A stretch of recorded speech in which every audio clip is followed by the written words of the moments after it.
literally the grand final sold out. Like, I've got teachers at school saying, because they go for North and they would go for Brisbane and they're going to the grand final and stuff. And I'm like, because like I'd love to go to a grand final, obviously, but I feel like there's so much more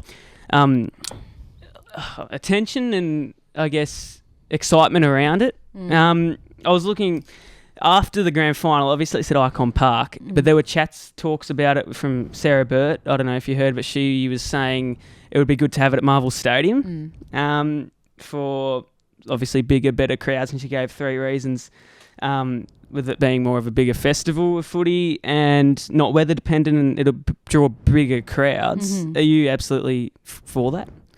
I mean, yeah. I mean, obviously, I completely understand the appeal of having it at Ikon. Like, it is a great ground to play on, and it's become kind of the home of the AFLW, I suppose. Like, and it obviously, like, it was an absolute spectacle in the grand final. Like, it was so loud. There was not an empty seat. Like, it was such a cool thing to be a part of.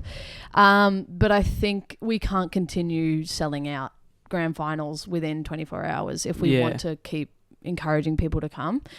And yeah, if you market it, I suppose it depends on how the AFL wants to market it, but as like a festival of footy, you can draw more fans who may not go for either team or may not just be family or friends. It might actually just what's the word, like people who aren't that like kind of bystanders, but that's not what I mean. You know, I can't forget the word, but like unbiased spectators who just want to go watch footy. It facilitates that a lot more.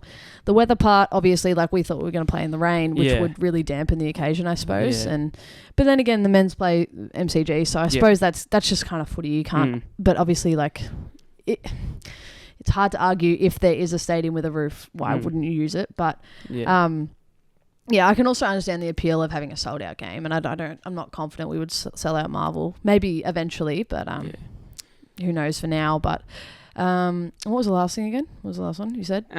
Festival footy. Or like bigger crowds and the weather dependent. I think you ticked that off. Yeah. So yeah, all of that stuff. Yeah. And I also feel like if you have a sold out Ikon Park, there's a bigger atmosphere than having half a Marvel field out, if you know what I mean. Yeah, and I also actually this is what I was going to say before. We don't play at Marvel anytime during the year, or at least at this stage. I think maybe eventually we might, if in like a double header situation or whatever. I would hope for that. So it would be quite different. Yeah, I mean, there's no conditions if it's got a roof on it. So if we're not used to that, I'm not confident that we would play the best football either. So whereas we played at Ikon, all our finals were at Ikon, and we played during the season. So I suppose we're a bit more used to it. But I suppose it's kind of like the growing pains effect of it as we go from, you know, the Icons to the Marvels. Yeah. So, especially in a grand final, like you don't want to put the best game of the year in a place where you haven't played football.